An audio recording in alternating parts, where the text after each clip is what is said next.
Now I'm going to be teaching you how to do one of my favorite pull downs, which is called the diverging pull down. This is because you start with your hands close together and then they diverge and get further apart. There's a few ways you can do this. Today, for those of you who want to be doing an at-home workout, I'm going to be doing it with resistance bands, which I've tossed over a tree branch, okay? So if you have a home with a tree on your property, it's likely that there's a branch that's just right for this. It basically has to be a little higher than your hands when you reach them up like that.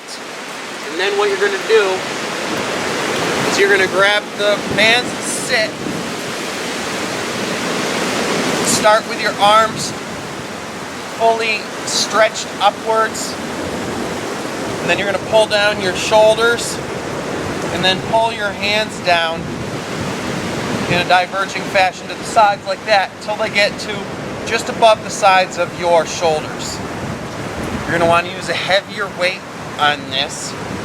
I'm using 180 pounds. That's 20 pounds below my body weight.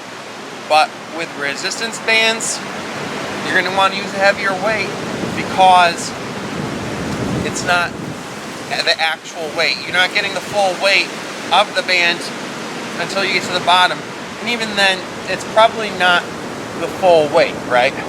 And this is an exercise that you want to do higher reps with. So you don't want to go too heavy.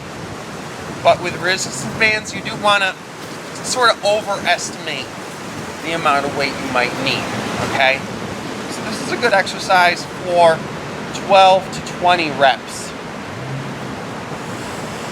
And it's the perfect pull down because it gives you that full stretch at the top, like this, and then it pulls in the exact direction that you want it to, okay? And when you get to the bottom there, you get a good contraction, okay? And it's giving you the best of both worlds of the close grip pull down, because you have a close grip and you start here, and a wider grip because you end wider, okay? So this is an ideal pull down, all right? Just don't use too much weight. And when you're at a gym, you could do this as well, provided that you have the right equipment there, okay?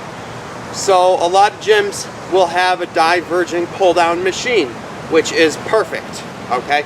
Now, since you're getting the full weight that you're supposed to, unless you're using a machine that doesn't give you the full weight, you want to use less weight. Again, this is not a low rep exercise. You want to be doing 12 to 20 reps of this, okay?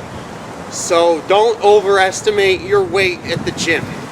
The other way you can do it if they don't have a divergent pull down machine at the gym is if you have a cable machine that has two cable pulleys right next to each other.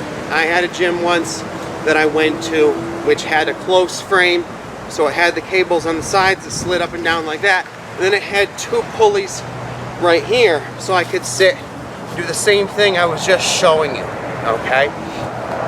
So that diverging pull down movement is honestly probably my favorite type of pull down, but there's only those three ways to make it work.